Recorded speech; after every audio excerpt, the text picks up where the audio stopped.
Love of Swimming is a podcast that celebrates the wonderfully diverse community of swimmers and fantastic swimming opportunities that exist on the Isle of Wight off the south coast of England.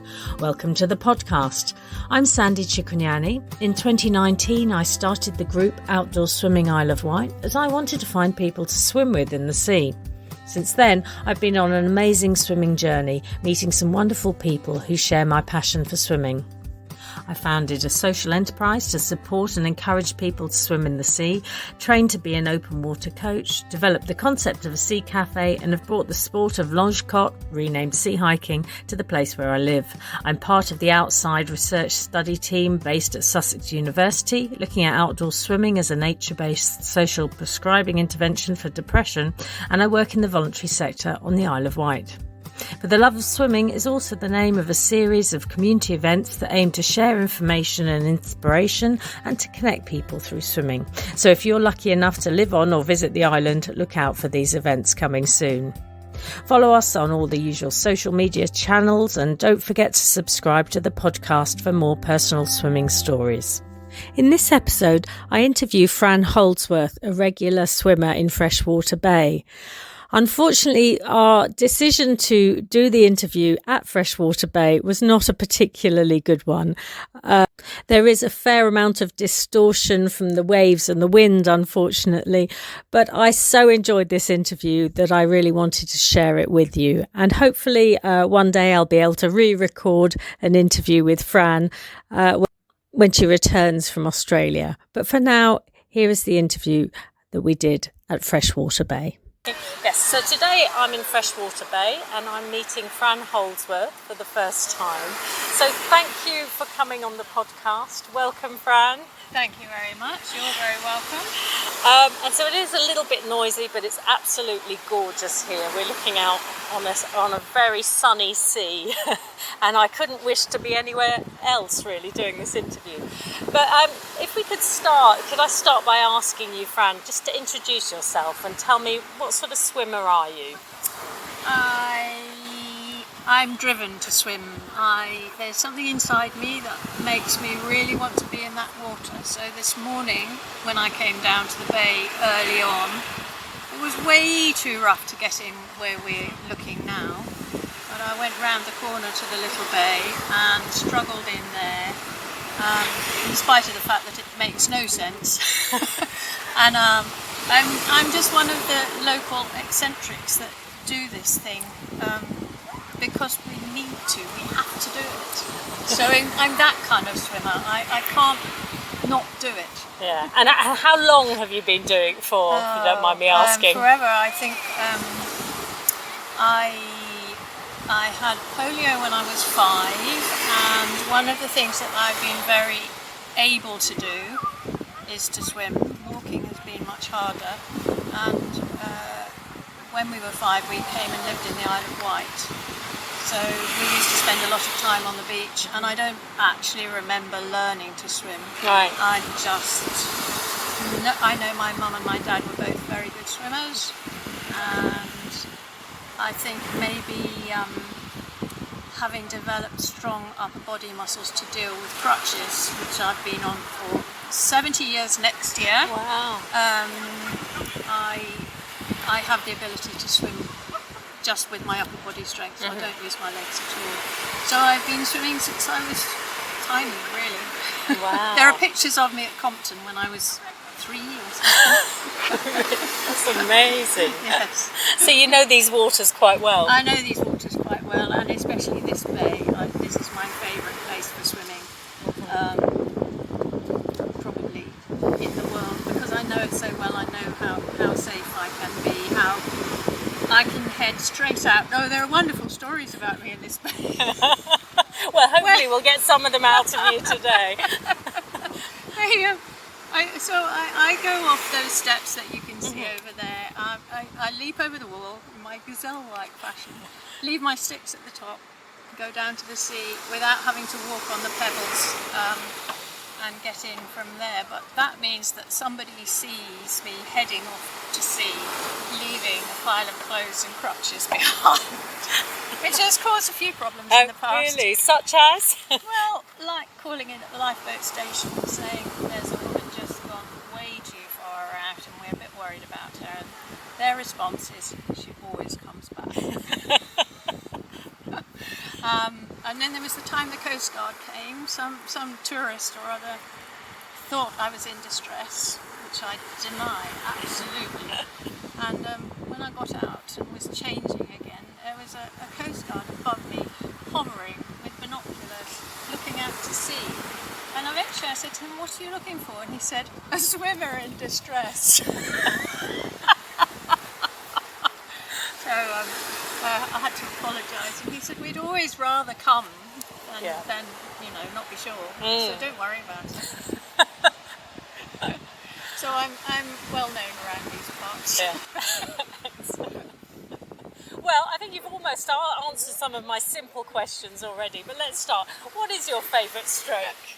My favourite stroke's overarm. I can't do the leg muscles to go with breaststroke, so it doesn't work for me. I end up doing doggy paddle, which is not very efficient. So overarm. Yeah. Okay. And do you always swim in the sea, or are you also a bit of a pool swimmer?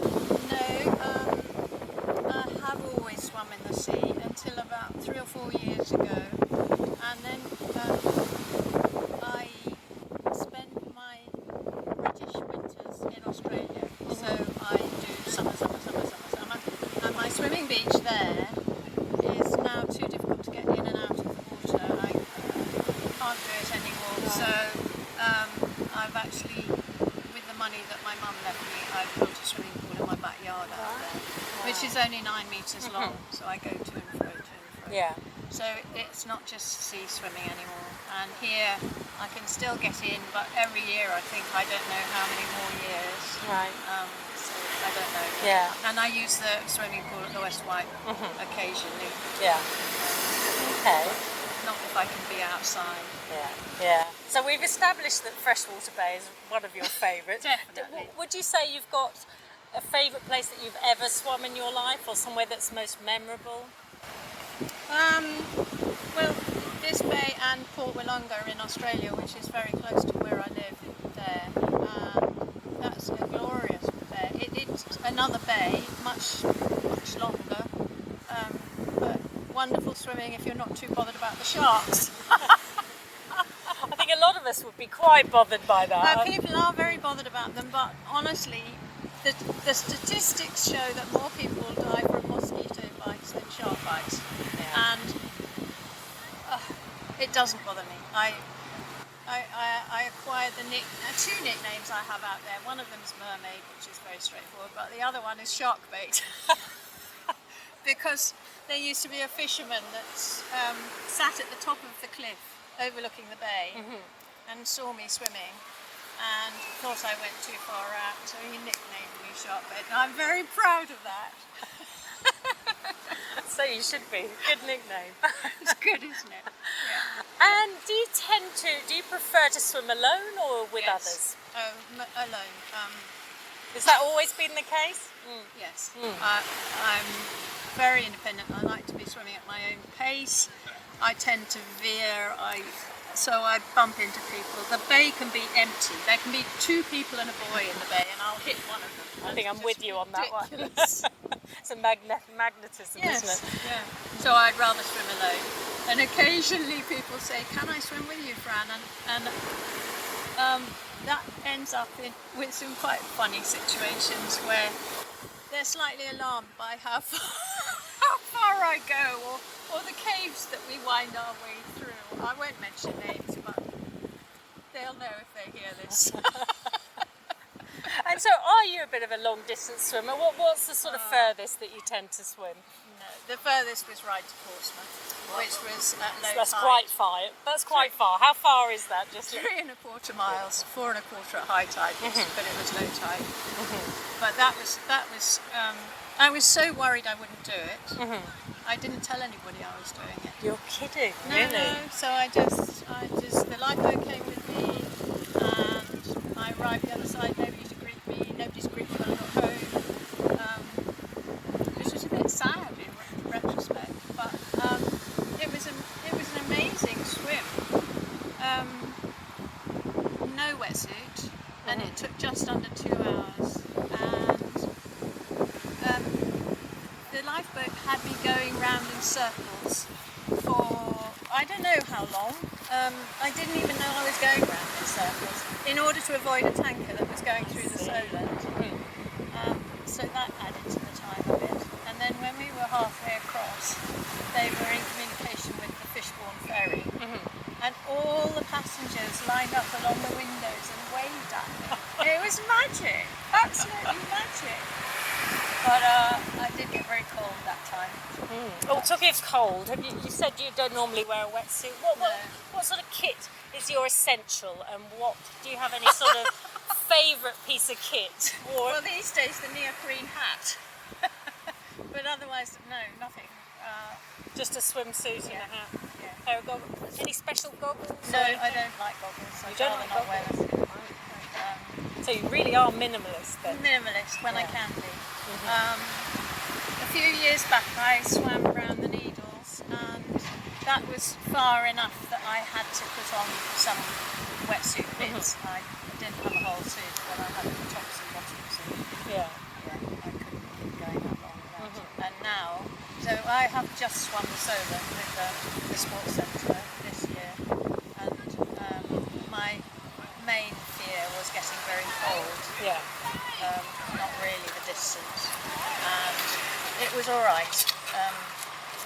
Because the sea was at its height, the temperature. We're now contending with dear. some noisy construction work, but hopefully people will still be able to hear us. It is quite a lively place, this Freshwater. Yes, very lively. As the years go by, I slightly resent it. Yeah, I was going to say, I mean, what do you think about this kind of new popularity for wild swimming? Well, I don't mind the wild swimmers. They're great fun, but there's one lady that comes down here in the morning and goes in a bobble cap, not a swimming cap, a bobble cap. Yeah. And I'm quite impressed by that.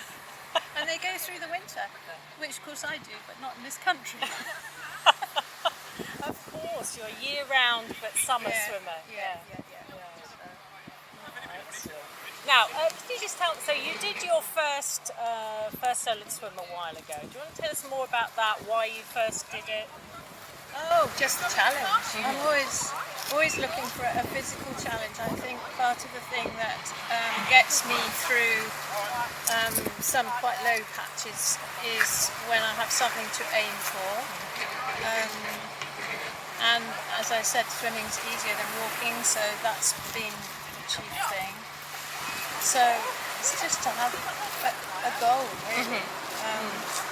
And the second Solent swim was because that piece of water between Hurst and Polwell is so challenging. You have to get the tides right, or you haven't got a clue. And I didn't quite get the tides right the first time I did it. So it took me an hour and a half instead of just around an hour. And the lifeboat people that were with me kept trying to persuade me I should get out. Apparently I was going backwards at one point, but I didn't, and I got there in the end. But it did take an extra half an hour. Yeah. So you're quite determined sort of I'm person. quite determined, yes. Stubborn is another word for it. And you said that I think you inspired other people to do that swim, didn't you? Oh well, yes. Then after I'd done the first Hurst swim, I did from the island to Hurst, and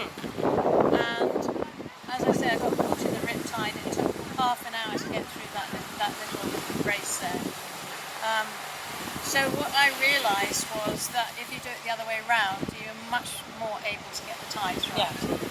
And when I'd done it, a lot of people said to me, if you ever do it again, I'd love to do it with you. And I'd been raising funds for Samaritans when I did it on my own, and I realised there was the potential for raising a lot of money for Samaritans if we ran it as a group effort. So then in 2008, I think 12 of us did it, and we had kayaks as well as the lifeboat, Freshwater Bay lifeboat, and another rib or two. I don't remember how many support vessels, but quite a lot. And that raised heaps of money, and that So there was a template then for that swim for Samaritans to raise funds, and if they went on doing it for several years, then I don't think they're doing it at all. No. But it made a huge difference to the wealth of the branch. It had been a very poor branch and became a very rich branch. Right. Yeah. And now other charities are doing the same thing, Yes, aren't they? yes, So, and fair enough. There seem to be lots of people wanting to do it. yeah. One of the things that people worry about when they do it with the West White Sports Centre is that it's a very local charity. But in fact, some people come from the mainland, quite a long way away. I met several people this year who've come a long way, and they obviously managed to raise the funds easily. Yeah. That's great. What else? What else can I ask you? I feel like I could talk forever, well, listen to you forever, but it is getting rather noisy It is, yes, at the moment. Anything else you would like to tell us? Tell me about Kilimanjaro. Kilimanjaro was my ultimate challenge after I swum round the Needles, which I thought would be quite a big challenge, and was. Yes. I didn't know what I was going to tackle next, and I had looked at Kilimanjaro a few years before. I'd done the research and thought, I don't think I can do this. I'd done enough research for it to frighten me. And then after I'd done the needle swim, my sister said to me, I hope you won't be doing any more daft challenges like Kilimanjaro. And that's just red rag to a bull for me. So I started looking at it again and set it up. And once I started talking about it and committed in my head, people joined me. So I had 5 close friends who didn't know each other, but 6 of us went up with a huge team of porters and guides, and we took a slow route. I told the company that we went with that I couldn't walk more than 5 hours a day, and it was very, very hard, very slow, but it was fantastic until the last morning. On the 8th day, we were very, very close to the top, and I was shattered. We'd been up 13 hours the day before. Wow. So before dawn and after dusk, I was walking, and there's very little oxygen at that level, so I think it's 50% of what's around them. And I was shattered, and I thought we were ready to go, and there wasn't that much left to do, and I just said, I don't think I can do this. And the guide looked me straight in the eye, and he said, Fran, you're the reason we're all here. So I achieved it in the end, with help. I mean, with mental help, really. But it was much harder because it was an ongoing thing, day after day after day, and walking instead of swimming. But it's probably the thing I'm proudest of. It was fabulous. Yeah, sounds amazing. I mean, after that, are there any other swimming challenges that you would like to set yourself? Well, you should ask. Oh, really? Yes. Well, I got out. Am I allowed to swear? Yes. I got out of the solo swim this year saying I'm never fucking well doing that again. And within about 3 weeks, I'm going. The one I really want to do is the Hellespont swim, which is near Istanbul. Right. So it's from Europe to Asia, and it's tiny. It's only 4.5 kilometres. Yeah. So I'm kind of feeling around with 1 or 2 people that swim to see whether I can persuade them to come with me. Sounds amazing. Tell me more. Well, I don't know a lot more. Do you know the temperature of the water roughly? 21 or 22. Okay. So I don't think most people wear wetsuits. No. I've seen the videos.